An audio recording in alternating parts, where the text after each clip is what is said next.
Text हींअर जेको आहे असांजो जेको आहे चेंज ऑफ टेंस हूंदा, चेंज ऑफ वर्ड्स हूंदा, चेंज ऑफ प्रोनाउंस हूंदा, इहे कुझु रूल्स आहिनि। जनरल और यूनिवर्सल ट्रुथ कहिड़ो आहे ऐं ट्रू स्टेटमेंट स्टिल छा आहे एंड सन जो कॉन्सेप्ट असांजे नरेशन जी दुनिया में कहिड़ो आहे, ऐं अॼु उन जे बारे में तव्हां सां डिस्कस कंदुमि। ओके, फॉर एग्ज़ाम्पल आहे असां हिकिड़ो सेंटेंस ड्रा कयूं था। He said I become a poet. He said I become a poet. He said छा आहे?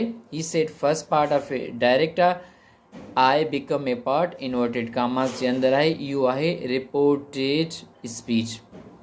हाणे इन में जेको आहे असांजी कनेक्शन ॿिन्ही पार्ट्स में हूंदी आहे।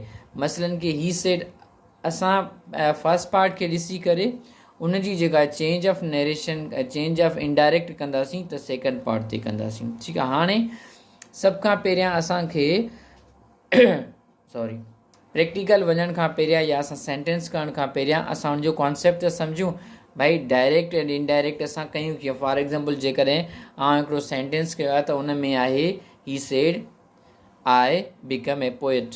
उहो वरी जेको आहे जॾहिं आउं इनडायरेक्ट कयां त उहो जेको आहे थी थो वञे he said that he become a poet. Past में छो थी वियो, कहिड़े रूल्स बेस्ड थियो ऐं उनजो टेंस कॾहिं थो टेंस चेंज थिए, टेंस छो थो चेंज थिए, ऐं हिन जेको आहे वीडियो लेक्चर में तव्हांखे उहो एक्सप्लेन करायां पियो।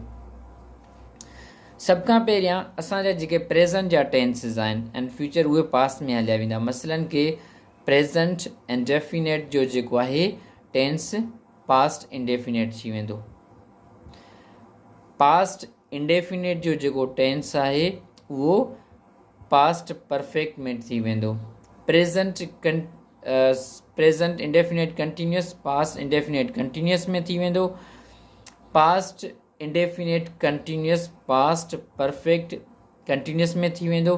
फ्यूचर सिंपल पर जेको आहे त उहो चेंज थी वेंदो पास्ट परफेक्ट में ऐं फ्यूचर कंटिन्यूअस पास्ट परफेक्ट में, लेकिन past perfect and past perfect continuous tense change नाहिनि थींदा। इहो तव्हांखे हिकिड़ो कॉन्सेप्ट क्लियर हुजणु खपे त जॾहिं असां डायरेक्ट खां इनडायरेक्ट कंदासीं त अगरि डायरेक्ट जो जेको सेंटेंस आहे अगरि पास्ट परफेक्ट में आहे, मसलन he said he had played cricket match, इन में जेको आहे इन्वर्टेड कॉमास जे अंदरि जेको सेंटेंस आहे उहो आहे ही हैड, यानी कि पास्ट परफेक्ट जो असां उनखे टेंस खे चेंज न कंदासीं, लेकिन प्रोनाउन जेको आहे चेंज थींदो। I told he said that, I change थी वेंदो ही में। He said that he had played cricket match, यानी कि इहो असांजो टेंस चेंज न थींदो। अच्छा, ऐं बाक़ी टेंसिस में असांजो जेको आहे टेंस बि चेंज थींदो, प्रोनाउन बि चेंज थींदो। ऐं उनखां पोइ अचे थो कुझु अहिड़ा वर्ड्स आहिनि जेके असां डायरेक्ट खां इनडायरेक्ट करण वक़्तु चेंज कंदा आहियूं। उहे कुझु रूल बेस्ड आहिनि। उहे मसलन नाउ आहे चेंज थी वेंदो देन में, दिस आहे इनडायरेक्ट स्पीच करण वक़्तु दैट में, दीज आहे दोज़ में, टुडे दैट डे में, टुमारो फॉलोइंग डे में बि थी सघे थो, नेक्स्ट डे में बि थी सघे थो, लास्ट डे या यस्टरडे प्रीवियस डे में बि चेंज थी सघे थो। अच्छा, इन खां पोइ जेको आहे टेंसिस जा बि तव्हांखे ख़बर पइजी वई त असां चेंज कहिड़ा करे सघूं था, ऐं वर्ड्स बि तव्हांखे ख़बर पइजी वई चेंज थी सघे था। Now it's time for SON concept.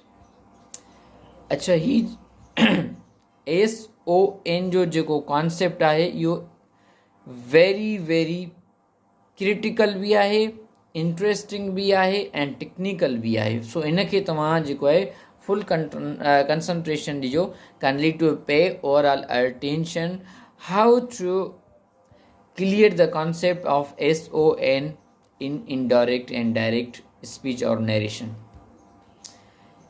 SON, S for subject of reported speech, O for object of reporting verb, and N for none.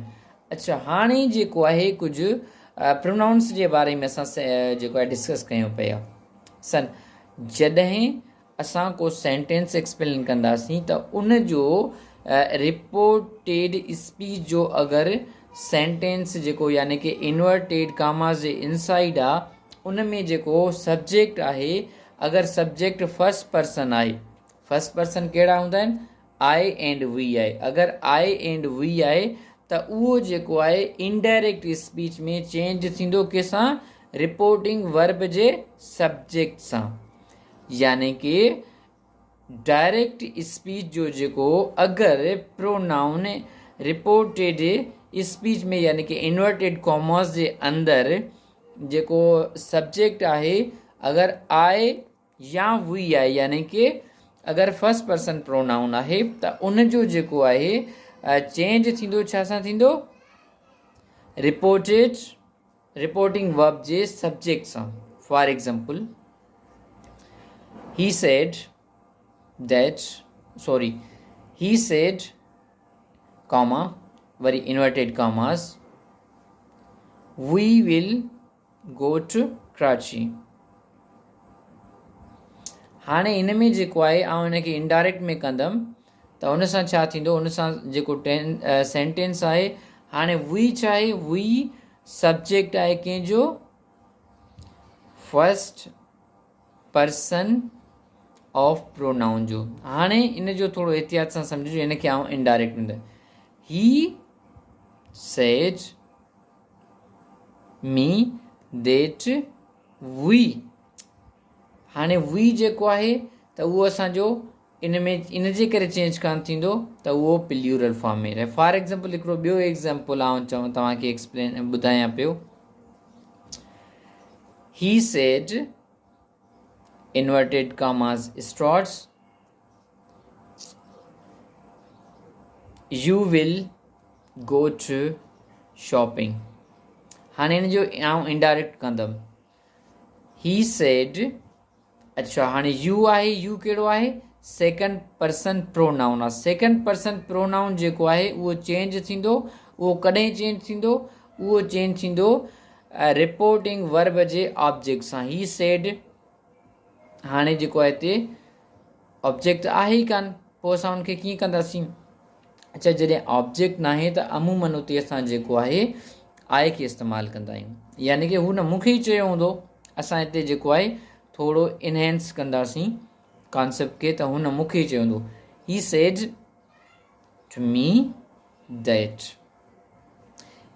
He was या ही वेंट टू शॉपिंग। अच्छा, हाणे इहो जेको आहे फर्स्ट पर्सन सेकंड पर्सन बि clear थी वियो। हाणे थो अचे third person. One thing you must note down that there are 3 persons of pronoun. First person I we यानी कि speaker, second person only one you यानी कि लिसनर, ऐं स्पीकर आहियां उहो लिसनर हूंदो। Third person he she it they, उहे छा आहिनि, उहे थर्ड पर्सन आहिनि, ऐं उन्हनि खे असां एन ॾिनो आहे। सन जो कॉन्सेप्ट यादि आहे न, ऐं सन जो कॉन्सेप्ट तव्हांखे ॾिनो हुयो SON, जंहिंमें आउं तव्हांखे चयो सब्जेक्ट एस यानी कि फर्स्ट पर्सन प्रोनाउन हूंदा, उहे सब्जेक्ट जा रिपोर्टिंग वर्ब जे सब्जेक्ट सां, रिपोर्टेड स्पीच जा सब्जेक्ट रिपोर्टिंग वर्ब सां चेंज थींदा।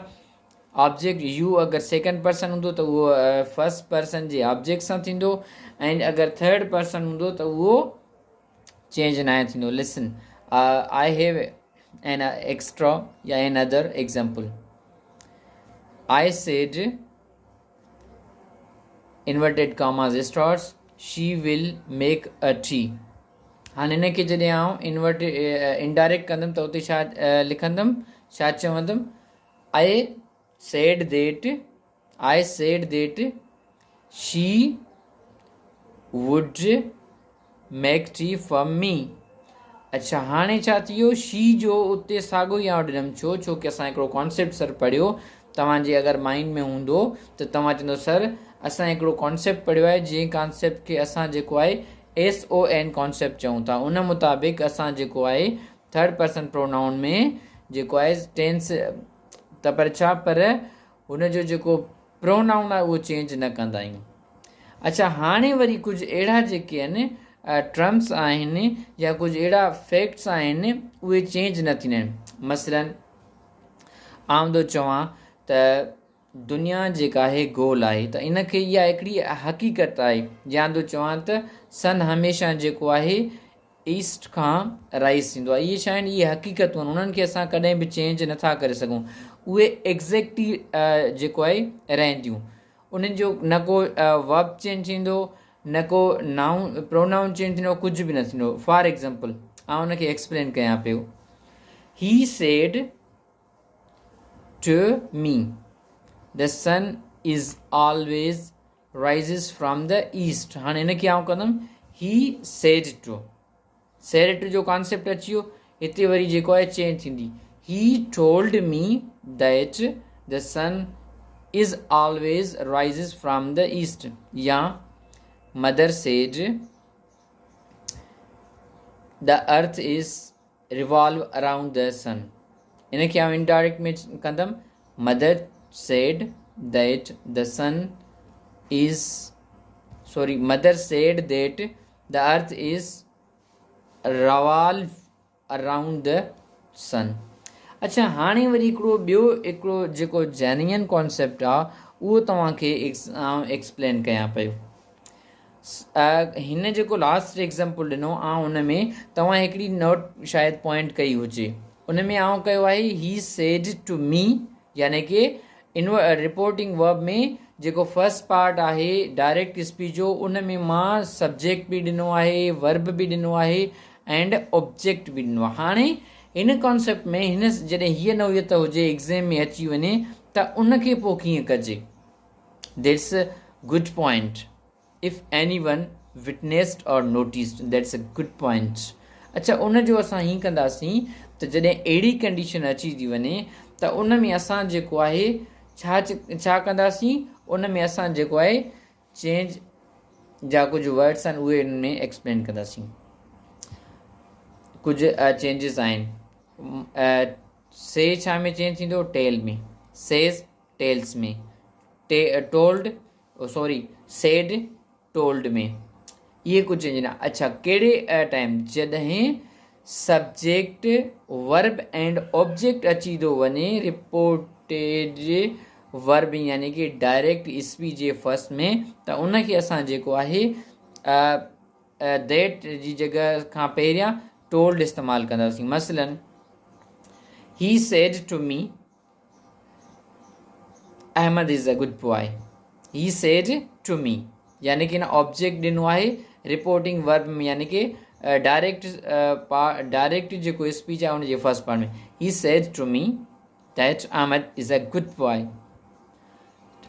Indirect, he told me, we replaced said to in the word with the word told। He told me that Ahmad will be changed pronoun। He told me that he told me that he। हाणे इहो clear थी वियो तव्हांजो concept. He told me that he's a good boy। He's a good boy। या another example तो Jama, he said to you that Shaista is not performing very well at the school। हाणे इनखे कीअं कंदासीं, he told you that। Shaista replace थींदी third person pronoun.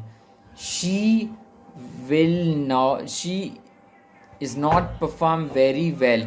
Okay, हाणे इन खां पोइ जेको असांजो ॿियो कॉन्सेप्ट आहे उहो कॉन्सेप्ट इहो आहे त असीं जेको आहे इन कॉन्सेप्ट खे कहिड़े कहिड़े अंदाज़ में बयानु करे था सघूं। ऐं कुझु अहिड़ा बि टाइम हूंदा आहिनि जॾहिं असां जेको आहे टेंस चेंज न कंदा आहियूं, फ़क़ति हिकिड़ो वर्ब प्रोनाउन चेंज कंदा आहियूं। उहो कंहिं नौयत में उहो तॾहिं थी थो सघे जॾहिं रिपोर्टिंग वर्ब जेको आहे उहो या त प्रेज़ेंट सिंपल या प्रेज़ेंट इंडेफिनेट में हुजे या फ्यूचर सिंपल में हुजे.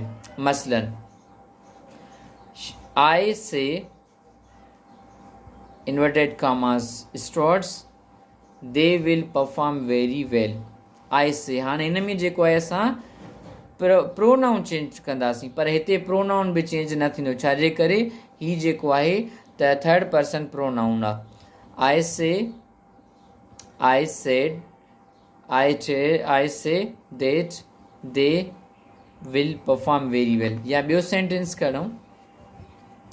She says students are playing pivotal role for the development of country. हाणे हिनखे असां कीअं कंदासीं. She says that students जो नाउन आहे त असां उते नाउन खे इस्तेमालु कंदासीं. वरी ॿियो सेंटेंस आहे उनखे आउं थो चवां. He says you are a poem. ठीकु आहे. हाणे हिन में छा थींदो. हिन में ईअं थींदो ही सेज़ हाणे होॾां आहे यू त उनजो जेको ऑब्जेक्ट हिते क्लियर न इन ते असां मी इस्तेमालु कंदासीं. He says me that I am a poet. ठीकु आहे. हाणे वरी ॿियो आहे फ्यूचर सिंपल जो. She will say that he is a doctor. हाणे हिनखे आउं कीअं कंदुमि. सिर्फ़ु हिनजो जेको आहे रिपोर्टेड स्पीच जो हिकिड़ो जेको आहे प्रोनाउन चेंज थींदो. She will tell she will say me that you are a doctor. या she will say inverted commas start she is a good woman. इनखे आउं चवंदुमि she said that she is a good woman. छाजे करे she इस्तेमालु कई. She third person pronoun आहे. उन में शी जो इस्तेमालु असां एतिरो जेको आहे चेंज उन में न आहियूं कंदा. ठीकु आहे.